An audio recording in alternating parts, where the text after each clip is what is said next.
Bismillahirrahmanirrahim. Assalamualaikum warahmatullahi wabarakatuh.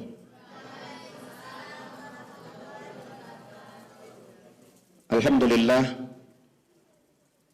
Alhamdulillahilladzi hadana lihadza wa ma kunna linahtadiya laula an hadana Allah. Wa ashhadu an la ilaha illallah wahdahu la syarika lah. Wa ashhadu anna Muhammadan abduhu wa rasuluh alladzi la nabiyya ba'dah.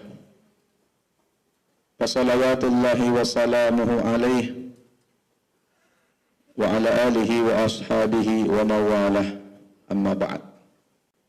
Alhamdulillah, salah seorang saudari kita mendapatkan hidayah, menyatakan hari ini akan masuk Islam. Namanya Sarah. Mana Sarah? Tolong berdiri. Ini Sarah. Alhamdulillah, silakan duduk. Ini putri kandung dari Pak Simanjuntak. Ayahnya sudah lebih dulu masuk Islam berapa tahun yang lalu? 2009. Kemudian sekitar setahunan yang lalu anak beliau nomor 2 masuk Islam. Ishak mana? Adiknya ya. Kuliah di UMJ dan sudah jadi guru mengaji sekarang. Adik dia. Dan sudah seminggu dia bermalam di sini. Kita usahakan bagaimana bisa menggugurkan keimanan terhadap agama dia. Dia agama Kristen dari sekte Advent. Dan sudah menjadi kader.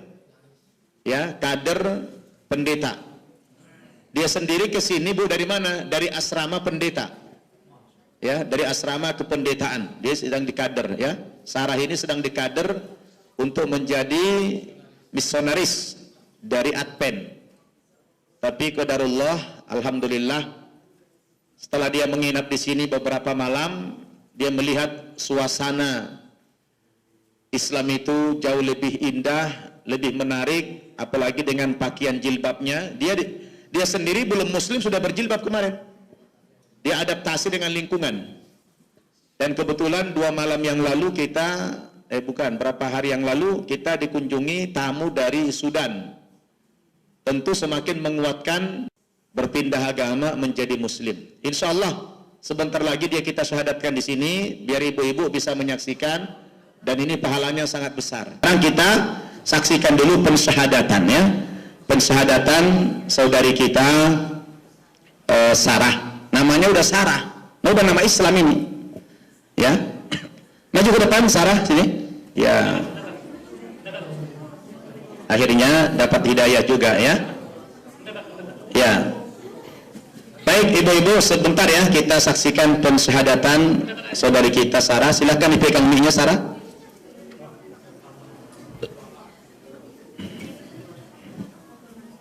Iya. Sarah, coba sebutkan nama lengkapnya. Nama lengkap Sarah siapa? Jangan terhalang ini mic-nya, mic. Jangan di belakang mic-nya. Jatuh dulu mic. Ya. Nama lengkapnya? Nama lengkap Sarah? Sarah Sabatin. Sarah Sabatin Simanjuntak. Sarah Sabatin Simanjuntak. Tempat tanggal lahir? Tempat tanggal Medan. Amrul, tolong ambil live streaming pakai ini. Live streaming ya. Coba dari videonya, coba. Ya, tanggal lahirnya? Tanggal 2 bulan 12. Tahun? 1996. 96. Oke. Pendidikan terakhir? Pendidikan terakhir SMK. SMK. Terus mengikuti pelatihan misionaris. Berjalan berapa bulan itu? Lebih kurang 4. Ya. 2 tahunan ya. Sejak dari SMA, SMK sudah ikut pelatihan menjadi misionaris. Oke, berapa orang bersaudara? 4 orang. Sarah anak yang tertua. Alhamdulillah. Saat ini agamanya apa? Apa agama sekarang?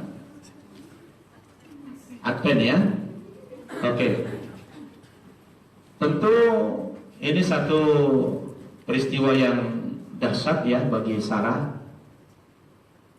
Bermalam di asrama putri An-Naba Center beberapa malam. Mungkin boleh jadi ada suasana kebatinan yang berbeda ketika di asrama kependetaan kemarin. Boleh diceritakan sedikit bagaimana kesan-kesan tinggal di sini sampai kemudian menyatakan ingin masuk Islam kapan? Tadi malam apa hari ini? Tadi malam menyatakan ingin masuk Islam. Oke, boleh ceritakan sedikit? Yang membuat saya bisa tinggal sekarang masuk Islam karena ada satu pahaman yang saya dapatkan dan ya, mungkin saya juga harus belajar untuk itu dan juga bagaimana kalau apa yang saya dapatkan dari Alkitab itu bukan sekedar untuk mempelajari orang lain, tapi itu memang mempelajari untuk diri saya sendiri khususnya, dan juga bagaimana pemahaman yang saya dapatkan dari arti dari Islam itu sendiri. Iya. Dan juga ya firman itu tidak berubah, dan bagaimana untuk saya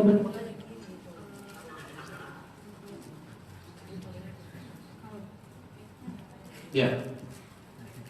Ada baterainya kali ya? Iya, lagi kan ini sinyalnya ya. Oke. Kalaupun memang harus belajar bagaimana jadi anak wanita soleh yang sebelumnya saya mengikuti misionaris, walaupun saya masih ada yang saya dapatkan, tapi di sini melihat bagaimana saya melihat juga wanita-wanita yang Muslimah yang belajar untuk bagaimana wanita soleh itu, saya juga berusaha untuk belajar untuk seperti itu. Subhanallah.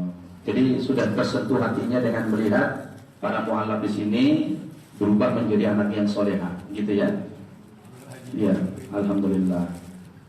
Saya belum sempat banyak berdialog dengan dia karena baru pulang dari Eropa kemarin, tapi sempat 1 jam lah jumpa dengan dia. Saya tanya, tapi ketika itu dia belum ada terbuka pintu hatinya. Tapi saya terkejut tadi malam, tadi pagi Ustaz Didam beritahu saya bahwa Sarah akan masuk Islam pagi ini. Alhamdulillah. Artinya ini hidayah yang luar biasa yang Sarah harus tahu. Hidayah artinya petunjuk. Petunjuk hati kita digerakkan Allah untuk menerima kebenaran Islam itu. Ini adalah hadiah dari Allah. Ya, Allah tidak berikan kepada setiap manusia ini. Itu hanya manusia yang dipilih oleh Allah Subhanahu wa Ta'ala. Dan Sarah dalam hal ini adalah hamba Allah yang mendapatkan pilihan, mendapatkan petunjuk dari Allah. Tidak semua orang diberikan itu. Allah menegaskan dalam Al-Quran, walau syaa rabbuka la'amana man fil ardi kulluhum jami'an apa anta tukrihun nasa hatta yakunu mu'minin. Kalau Tuhanmu mau, bisa saja seluruh umat manusia dijadikan berislam. Kalau Allah mau, ya bisa enggak? Bisa kalau Allah mau. Tapi Allah enggak mau. Allah enggak menghendaki semua manusia seperti ini. Kenapa? Itu pemaksaan. Dan Allah berikan kemerdekaan, Allah berikan kebebasan kepada setiap pribadi manusia untuk menentukan keyakinan dan agamanya masing-masing. Yang pasti Allah sudah tunjukkan, wa qulil haqqu mir rabbikum faman syaa'a falyu'min wa man syaa'a falyakfur. Katakan ya Muhammad, kata Allah, kebenaran itu datang dari Tuhanmu, ya. Jadi kebenaran datang dari Tuhanmu. Faman syaa'a falyu'min, maka siapa yang hendak beriman silakan dia beriman. Wa man syaa'a falyakfur, dan barang siapa yang hendak kafir silakan dia kafir. Jadi ini hak memilih itu kita yang menentukan. Bahwa kita menjadi orang Batak, menjadi orang Cina, menjadi orang Jawa, menjadi orang Ambon, menjadi orang Amerika, itu bukan pilihan. Itu bukan pilihan. Itu takdir Allah, betul? Tapi kita akan menjadi Kristen, menjadi Islam, menjadi Yahudi, menjadi penganut agama Hindu, Buddha, itu pilihan kita. Ya, saya ulangi. Menjadi orang Batak, menjadi orang Cina, menjadi orang Jawa, menjadi orang Ambon, itu bukan pilihan kita. itu takdir Allah. Tapi menjadi Islam, menjadi Kristen, menjadi Hindu, menjadi Buddha, itu pilihan kita. Kenapa? Karena Rasul mengatakan kullu mauludin yuladu 'alal fitrah. Setiap manusia itu lahir fitrah, bersih Islam. Cuma fa'abawahu yuhawidanihi, lingkungan orang tuanya lah yang membentuk si anak ini menjadi penganut agama Yahudi, awi Nasrani atau Nasrani, awi Majusani atau menjadi penganut agama Majusi. Berarti itu pilihan, betul? Menjadi Islam atau agama lain itu pilihan. Tapi menjadi Batak, menjadi Sunda, menjadi Jawa itu bukan pilihan. Itu keputusan Allah Subhanahu wa Ta'ala. Alhamdulillah Allah berikan kecerdasan akal kepada Sarah sehingga sudah bisa membedakan mana yang benar, mana yang salah. Nanti untuk pendalamannya besok-besok saya akan kasih ilmu sama Sarah ya. Mana perbedaan yang signifikannya antara Islam dan Kristen itu memang jauh ya. Di Kristen Tuhannya bukan Allah. Tuhan Kristen siapa?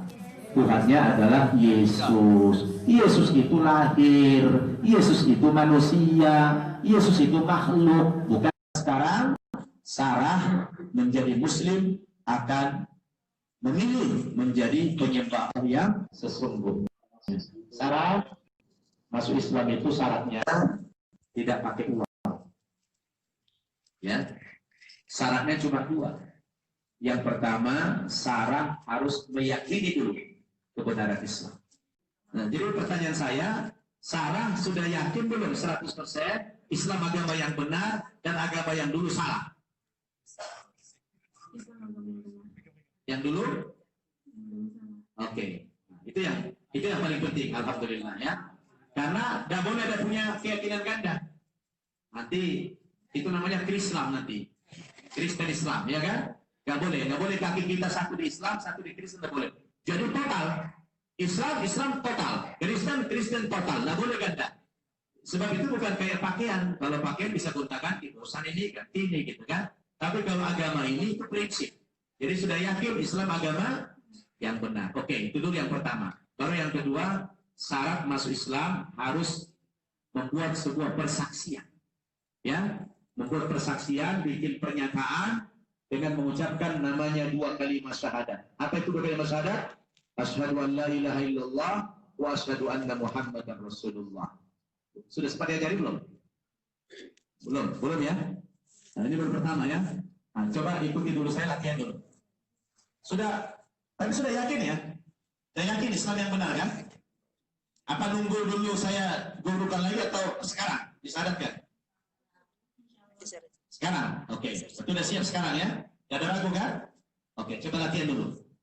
Asyhadu alla ilaha illallah wa asyhadu anna Muhammadar Rasulullah wa asyhadu anna Isa Abdullahi wa Rasuluh wa annal jannata haq wa anna an-nara haq wa anna Allah yab'atu man fil kubur. Ya, artinya aku bersaksi bahwa tidak ada Tuhan yang aku sembah dengan sebenar-benarnya kecuali Allah, dan aku bersaksi bahwa Nabi Muhammad adalah utusan Allah, dan aku bersaksi bahwa Isa adalah hamba Allah dan utusannya, dan aku bersaksi sesungguhnya surga itu benar, neraka itu benar, dan sesungguhnya Allah pasti membangkitkan semua manusia dari dalam kuburnya. Nah, itu yang harus ucapkan sekarang. Kalau sudah siap nanti mengikuti saya. Ya, gampang kok, jangan dimatikan ya. Jangan dimatikan di. Oke. Volume. Ya, jangan dimatikan ya. Bisa didang. Iya. Bisa didang. Bagaimana? Kok agak gemetar? Takut atau grogi atau gimana? Sudah siap? Sudah siap belum? Volume. Kalau sudah siap, ibu-ibu, bapak-bapak, kita saksikan sekarang pensyahadatan saudari kita Sarah.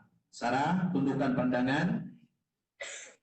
Saya minta Sarah konsentrasi penuh, fokus antara pikiran, hati, dan ucapan nanti menyatu. Yang lain jangan ngomong dulu.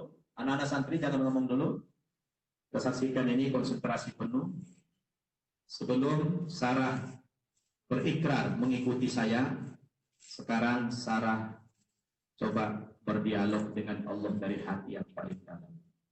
Dari hati Sarah yang paling dalam, dialog dengan Allah. Ucapkan dalam hatimu kepada Allah, ya Allah, terima kasih banyak ya Allah, Engkau telah pilih aku menjadi hamba-Mu yang beriman. Engkau telah keluarkan aku dari kesesatan menuju kebenaran. Engkau telah keluarkan aku dari kegelapan menuju cahaya Islam. Engkau telah keluarkan aku dari kesyirikan, menyekutukan Engkau, menjadi orang yang bertauhid, mengesahkan Engkau. Tidak semua manusia Kau berikan hidayah Islam ini, dan aku bukan siapa-siapa. Aku bukan orang hebat, aku bukan orang terkenal, aku bukan orang kaya, aku bukan orang yang besar. Aku adalah orang yang kecil, hamba-Mu yang dhaif, yang lemah, tapi Engkau pilih aku menjadi orang yang beriman. Terima kasih banyak ya Allah. Kuatkan iman Islam pun nanti, dan bimbing aku supaya istiqomah dalam Islam, dan aku bertekad ya Allah agar aku kelak menjadi juru dakwah agama-Mu yang akan mensiarkan agama-Mu kepada seluruh manusia agar mereka beriman kepada agama-Mu. Sarah, tundukkan pandanganmu, niat, pasang niatmu dalam hati, niat dalam hati, ya Allah, sejak detik ini, saat ini, aku menyatakan berpindah keyakinan dari Kristen Advent menjadi penganut agama Islam, hanya semata-mata mengharapkan ridho-Mu ya Allah, dan karena petunjuk-Mu. Sudah siap Sarah? Sudah siap? Sudah konsentrasi, jangan ada pikiran yang lain. Apa yang saya ucapkan nanti tegas, keluarkan energimu ya. Pakai energi, pakai kekuatan. Coba latih dulu. Asyhadu an la ilaha illallah. Coba. Asyhadu alla ilaha illallah. Wa asyhadu anna Muhammadar Rasulullah. Itu dari hatimu yang paling dalam. Ya, dari hatimu yang paling dalam ada tekanan suara bahwa engkau adalah sungguh-sungguh dalam beriman ini. Pikiranmu satukan dengan hatimu. Ini adalah sebuah anugerah yang paling mahal dalam hidup kita. Tidak ada harta yang paling mahal selain daripada iman dan Islam ini. Inilah harta yang paling mahal, keimanan kita kepada Allah Subhanahu wa Ta'ala. Sungguh berbahagia Sarah, beruntung Sarah hari ini menyatakan diri masuk agama Islam. Allah Subhanahu wa Ta'ala begitu sayang dengan Sarah. Maka ikuti saya Sarah. Ya, konsentrasi, ikuti saya. Bismillahirrahmanirrahim. Bismillahirrahmanirrahim. Dari hatimu yang paling dalam. Itu Sarah belum mengeluarkan energimu. Coba satukan hatimu. Hatimu dan pikiranmu. Sudah pasang niat? Katakan kepada Allah, ya Allah, titik ini saya menyatakan pindah agama dari agama Kristen Advent menjadi penganut agama Islam karena ridho-Mu ya Allah. Konsentrasi. Bismillahirrahmanirrahim. Bismillahirrahmanirrahim. Dengan menyebut nama Allah. Dengan menyebut nama Allah. Yang Maha Pengasih. Yang Maha Pengasih. Lagi Maha Penyayang. Lagi Maha Penyayang. Asyhadu. Asyhadu. Allah. Allah. Ilaha. Ilaha. Illallah. Illallah. Wa asyhadu. Wa asyhadu. Anna. Anna. Muhammadar. Muhammadan. Rasulullah. Rasulullah. Wa asyhadu. Wa asyhadu. Anna. Anna. Isa. Isa. Abdullahi. Abdullahi. Wa rasuluh. Wa rasuluh. Wa anna al-jannata. Wa anna jannata. Haq. Haq. Wa anna an-nara. Wa anna nar. Haq. Haq. Wa anna Allah. Wa anna nar. Yab'athu Yab'athu. man fil qubur. Man fil qubur. Aku bersaksi Aku bersaksi bahwa tidak ada Tuhan bahwa tidak ada yang aku sembah yang aku sembah dengan sebenar-benarnya kecuali Allah. kecuali Allah. Dan aku bersaksi Dan aku bersaksi bahwa bahwa Nabi Muhammad Nabi Muhammad utusan Allah. utusan Allah. Dan aku bersaksi bahwa sesungguhnya Isa itu hamba Allah dan Rasulnya. Dan aku bersaksi sesungguhnya surga itu benar, neraka itu benar, dan sesungguhnya Allah pasti membangkitkan seluruh manusia pada hari kiamat nanti dari dalam kuburnya. Alhamdulillah. Gimana Sarah rasanya? Sudah? Sudah mantap?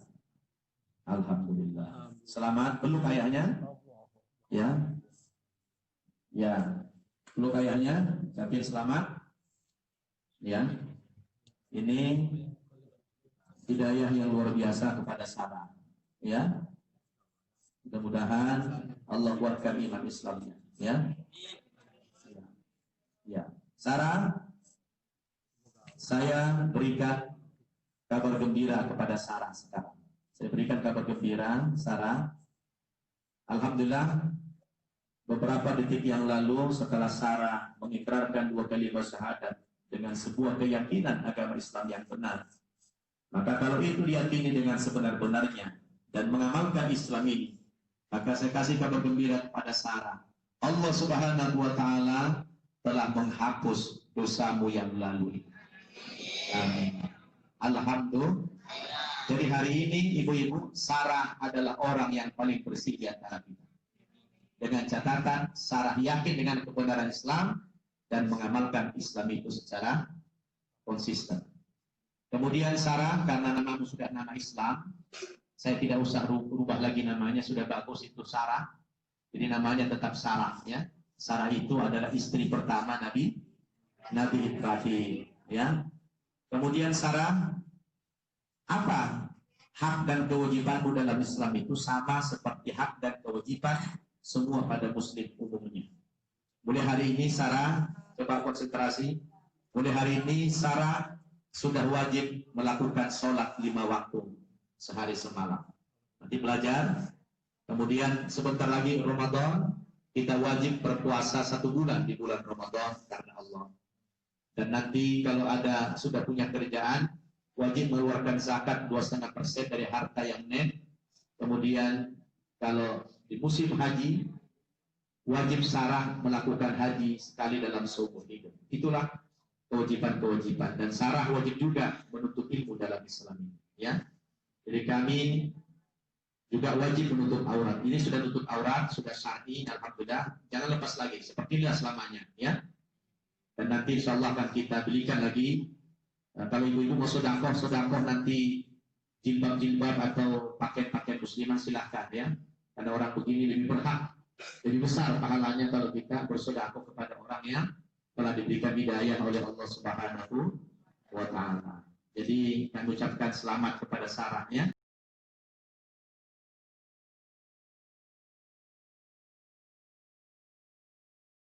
Rasul mengatakan la ayyahdiyallahu bika rajulan wahidan khairul laka min khumrin na'am. Jadi kalau dikarenakan perantaraan mulah seseorang itu mendapatkan hidayah lalu masuk agama Islam, maka itu lebih baik bagimu daripada seekor onta merah, kata Rasulullah. Jadi imbalan yang Allah berikan kepada orang yang menunjuki jalan yang lurus sampai memeluk agama Islam itu sangat besar dari Allah Subhanahu wa Ta'ala.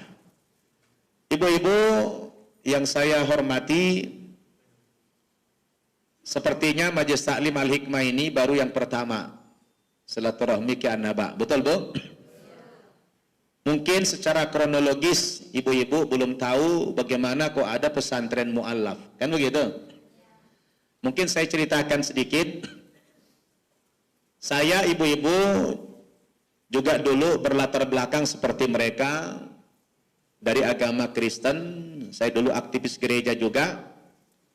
Setelah saya masuk agama Islam, kemudian belajar di pesantren dulu di Jawa Timur, lalu kuliah di perguruan tinggi Saudi Arabia. Setelah saya terjun ke masyarakat, ya, berdakwah di Jakarta ini, banyak sekali saya berjumpa dengan para mu'allaf yang senasib dengan saya. tetapi mereka tidak punya kesempatan untuk belajar agama seperti saya dulu. Kalau saya alhamdulillah punya kesempatan begitu masuk Islam belajar, tapi mereka tidak punya kesempatan. Akhirnya mereka terlunta-lunta tanpa ada pembinaan. Lalu saya coba mereka, saya rekrut satu persatu, saya ajari, saya didik. Nah, karena saat itu tidak ada tempat, saya harus numpang di masjid-masjid secara nomaden, berpindah-pindah dari satu masjid ke masjid yang lain di Jakarta ini, sampai kemudian alhamdulillah tahun 2007 saya bisa membeli tanah 1.200 meter di Jalan Cendrawasih 4. Dari sini kurang lebih 300 meter. Lalu saya bangun tahun 2008 pesantren Mu'allaf Putra. Jadi pesantren Mu'allaf Putra dari sini kurang lebih 300 meter.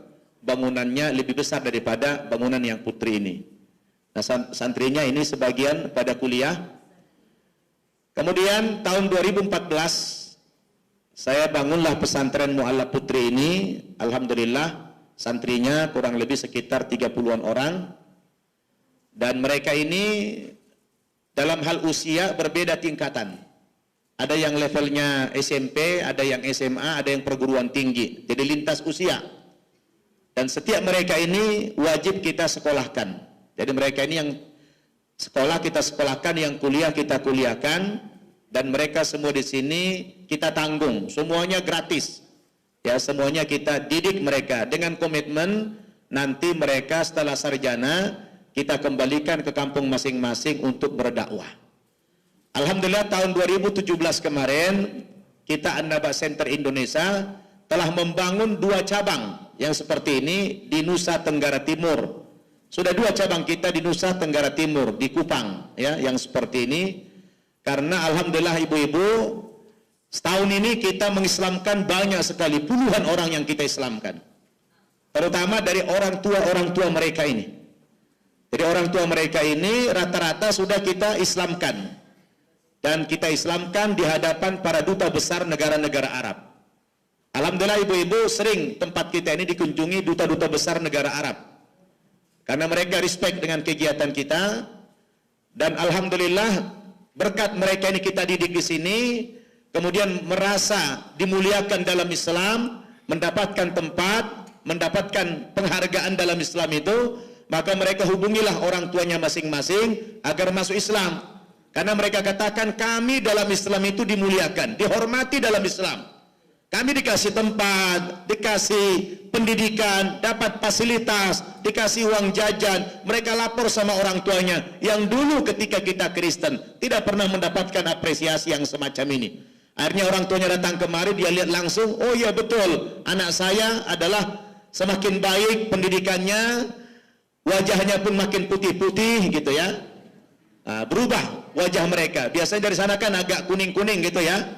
Sampai sini udah putih-putih alhamdulillah ya. Kenapa? Karena dikasih makanan yang enak-enak, tempat yang bagus.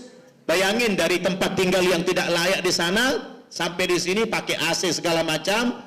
Jadi mereka merasa dimuliakan dalam Islam ini. Itu yang membuat mereka orang tuanya pada mendapatkan hidayah.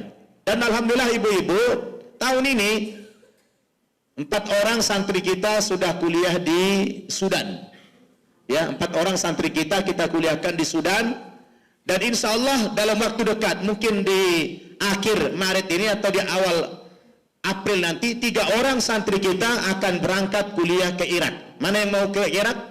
Coba tunjuk tangan yang mau ke Irak. Nah, ini yang mau ke Irak, 3 orang. Insya Allah.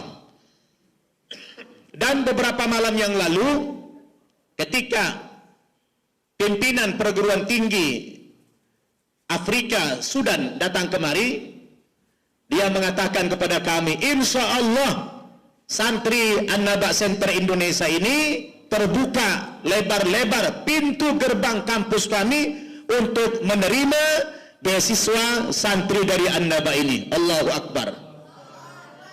Pesantren-pesantren lain bu ngemis-ngemis supaya bisa kuliah di Timur Tengah, tapi An-Naba Center ini justru terbuka lebar pintu gerbang kampus di Timur Tengah menerima kami. Alhamdulillah.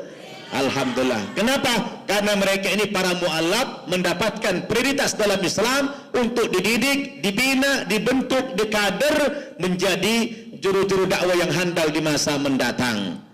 Nah, mereka ini subhanallah, ini rata-rata tadinya kita Islamkan di sini saling mengkait, langsung mengajak ibunya, saudaranya masuk agama Islam. Jadi banyak di antara santri kami ini setelah mereka di sini merasakan nikmatnya Islam itu, mereka dakwah. Jadi bukan saya lagi, mereka yang dakwah kepada keluarganya. Subhanallah, misi-misi kita berhasil. Dan insya Allah dalam waktu dekat, saya juga baru saja mendapatkan wakaf tanah 5 hektar di Bogor. Insya Allah akan kita bangun di Bogor itu pesantren mu'allaf internasional. Mohon doakan ibu-ibu ya, kita akan bangun pesantren mu'allaf internasional. Jadi bisa nanti mengakomodir para mu'allaf dari negara-negara asing ya yang ada di Indonesia ini. Ibu-ibu yang saya muliakan, dan alhamdulillah pembinaan di sini cukup berhasil karena kita bikin kontrak yang luar biasa. Masing-masing mereka di sini kalau 1 bulan wajib bisa baca Al-Quran. Ya. 1 bulan wajib bisa baca Al-Quran. Nah, dan alhamdulillah semua tercapai. Ya. Kenapa? Kalau tidak bisa 1 bulan baca Al-Quran itu kebangetan. Kenapa kebangetan? Karena tidak ada kerja, cuma sekolah, makan, minum, betul nggak? Tidak ada pikiran yang lain. Jadi 1 bulan itu terlalu lama bagi mereka untuk bisa baca Al-Quran. Sebab salah satu faktor seseorang bisa merasakan halawatul Islam, kemanisan berislam itu adalah apabila dia sudah bisa baca Al-Quran dan tahu pula artinya. Bisa baca Al-Quran dan tahu artinya. Alhamdulillah kita tidak main-main. Para santri kita ini belajar bahasa Arab, guru bahasa Arabnya bukan orang Indonesia, langsung kita hadirkan dari Mesir dan dari Libya. Jadi guru bahasa Arab mereka ini dari negara Mesir dan dari negara Libya, ya, langsung native speaker, ya, pembicara asli, ya, orang Arab langsung yang mengajari mereka ini. Kita sewakan rumah dekat sini buat mereka mengajar anak-anak santri. Kebetulan hari ini lagi pada ngajar di luar, ya, Ustadz Saimadi ngajar di Bogor hari ini. Tugas mengajar setiap hari Selasa di Bogor, selebihnya di An-Naba ini. Ibu-ibu yang saya muliakan, inilah bentuk-bentuk keberhasilan kita di membina mu'allaf. Dan terus terang di Indonesia tidak ada lembaga yang seperti ini yang betul-betul bisa dijadikan sebagai representasi, ya. Tidak ada di Indonesia yang seperti ini. Dan selama ini ulama-ulama kita, kiai-kiai, para agunia kita tidak terpikirkan akan nasib para mu'allaf ini. Mereka hanya kita lihat dari aspek, oh kalau ada minta-minta dikasih uang, sekedarnya begitu. Tapi jarang kita memikirkan bagaimana pendidikan mereka, pembinaan mereka selanjutnya. Nah ini alhamdulillah mereka semua kita didik. Di antara mereka ada yang sudah putus sekolah, kemudian kita sekolahkan kembali, kita usahakan mereka bisa mendapatkan paket B, paket C. Yang penting mereka bisa mengenyam pendidikan sampai perguruan tinggi. Karena kita punya visi, keluar dari An-Naba ini harus menjadi juru-juru dakwah yang handal dengan berbagai latar belakang pendidikan mereka. Ini misi dan visi kita, ibu-ibu sekalian. Maka sangat kita tekankan kepada mereka 1 bulan bisa baca Al-Quran. Dan Allah Subhanahu wa Ta'ala sudah jamin, walaqad yassarnal Qur'ana lidzikri fahal mim mudzakir. Sungguh telah kami mudahkan Al-Quran untuk dipelajari. Jadi Al-Quran itu mudah dipelajari. Maka saya prihatin setelah bermasyarakat di Indonesia, khususnya di Bintaro, saya sedih ya, ketika bermasyarakat di Bintaro ini ternyata masih banyak anak-anak Islam yang umur 60 tahun belum bisa ngaji. Ya di Bintaro masih banyak anak-anak Islam umur 60 tahun belum bisa baca Al-Quran. Tapi kalau ibu-ibu Majelis Taklim Al-Hikmah insya Allah bisa semua ibu ya. Ada nggak bu yang belum bisa ngaji? Nggak ada ya? Insya Allah nggak ada ya. Nggak ada yang ngaku. Ya, jadi itulah target-target kita di sini. Mohon doakan ibu-ibu, ya, mohon doakan supaya kegiatan kita ini berjalan terus. Amin. Ya, supaya jalan terus, mereka bisa sekolah, bisa mengenyam pendidikan di sini, dan tentu bisa kita menanggulangi semua persoalan-persoalan pembiayaan mereka ini. Ya, itu yang terpenting. Bagaimana mereka bisa lanjut. Ya, oleh karena itu ibu-ibu, tolong ibu-ibu iklankan juga lah kepada ibu-ibu yang lain supaya mereka juga bisa mengunjungi mereka ini, bahwa orang ini jauh lebih berhak dalam Islam. Kita perhatikan untuk masa depan agama mereka. Sebab jangan sampai mu'alaf ini murtad lagi, betul nggak? Dan dalam kenyataannya banyak sekali orang yang sudah masuk Islam karena tidak dididik, akhirnya murtad kembali. Dan perlu ibu ketahui, alhamdulillah hari ini di seluruh dunia Islam ini bangkit, ya. Islam ini bangkit sekarang. Saya kemarin sempat sholat di Roma, Bu. Ketika saya ke Italia, saya sholat di Roma. Di Roma itu masjid terbesar di Roma. Dan mampir juga ke Vatikan. Saya baru tahu kalau Vatikan itu ternyata negara tersendiri, negara yang berdaulat. Posisinya Vatikan itu berada di pusat kota Roma. Roma itu ibu kota Italia. Jadi Vatikan berada di kota Roma, sedangkan Roma itu ibu kota Italia. Ternyata Vatikan adalah negara tersendiri. Dan Vatikan itu, Bu, lebih dahulu merdeka dari Italia, keluar dari Italia ketimbang Indonesia merdeka. Indonesia merdeka tahun 45, tapi Vatikan keluar dari negara Italia tahun 1929. Tahun 1929 dia sudah memisahkan diri dari negara Italia.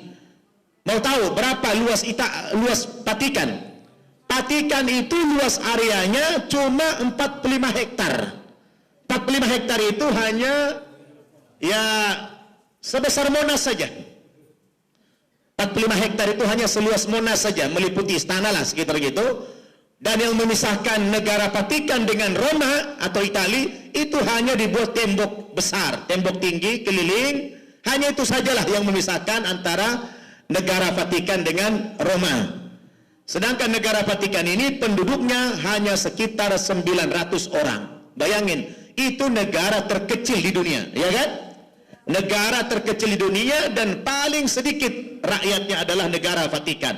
Tapi dia negara yang berdaulat, bukan di bawah pemerintahan Italia, tidak. Dia negara tersendiri, dia punya presiden. Tapi yang paling tertinggi tentunya di sana ada tahta suci, yaitu paus. Jadi orang Katolik tahu lah itu ya, ada paus di sana. Di bawah paus ada tongkol, ada teri, gitu kan? Ya, pokoknya levelnya begitulah. Tertinggi adalah Pak paus, ya. Nah, itulah di sana di Italia itu, di Vatikan, ya. Nah, alhamdulillah berjarak sekitar 10 km saja dari Vatikan ada masjid besar, Masjid Agung di Roma. Saya sholat di situ, alhamdulillah, ya. Dan menurut cerita orang di sana, tadinya negara Italia itu penduduknya beragama Katolik 90%. 90% beragama Katolik. 10%-nya ada yang beragama Protestan, ada yang Islam, ada yang Hindu, ada Buddha. Cuma 10%. Tapi belakangan ini, berapa sekarang? Penurunan populasi Katolik itu drastis menurun. Sekarang jumlah Katolik secara KTP hanya tersisa 60% saja. Hanya 60% penganut agama Katolik. Kemudian 30%-nya menjadi ateis, tidak punya agama, menjadi ateis. 10%-nya dibagi-bagi, ada Islam, ada Kristen, Protestan, ada Hindu, Buddha. Berarti ibu-ibu bisa bayangkan 30% penduduk Katolik di Italia itu berpindah menjadi ateis. Kalau menjadi ateis berarti dia telah menjadi setengah Islam, ya Bu. Kalau jadi ateis berarti mereka setengah Islam. Loh kok bisa Ustaz? Karena mereka telah mengamalkan separuh dari kalimat tauhid, yaitu la ilaha. La ilaha. Apa artinya la ilaha? Nah, tiada Tuhan. Berarti setengah Islam. Benar nggak? La ilaha, tidak ada Tuhan. Nah, separuh, tinggal separuh lagi. Illallah. illallahnya belum ada. Berarti saya katakan orang ateis itu sudah mengamalkan setengah Islam. Nah, setengah kalimat tauhid, la ilaha, tidak ada Tuhan. Nah, tergantung kita. Bisa tidak kita menanamkan pengaruh agama kita kepada mereka sehingga menyempurnakan kalimat tauhid menjadi illallah, la ilaha illallah. Dan alhamdulillah tidak sedikit dari kalangan mereka juga yang masuk Islam. Saya ketika di Belgia jalan-jalan di kota Belgia di Brussels atau Brussels, itu saya lewat, dia, assalamualaikum. Saya heran, kok dia ini kenal sama saya. Assalamualaikum. Saya bilang, ente kok tahu saya muslim? Dia bilang, saya lihat jenggotmu. Subhanallah, rupanya jenggot ini lumayan bagus nih Bu, jadi ciri, ya. Coba kalau saya nggak pakai jenggot, mana ada yang nyapa saya assalamualaikum? Lah saya bilang, kan orang orang Yahudi juga punya jenggot. Iya, tapi orang Yahudi punya kumis panjang. Mereka punya kumis panjang, punya jenggot. Tapi kalau Muslim membedakan dengan mereka apa? Kita punya jenggot, tidak punya kumis. Maka dia dengan mudah salam, assalamualaikum. Waalaikumsalam. Saya bilang, saya pergi ke toilet aja dia nyapa assalamualaikum.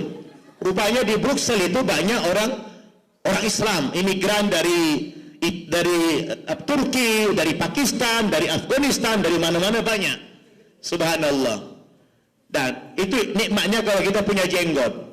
Dan memang orang Islam dengan orang non-Muslim, raut mukanya beda. Betul nggak? Beda mukanya. Saya aja dulu waktu Kristen, lihat foto waktu dulu, Bu.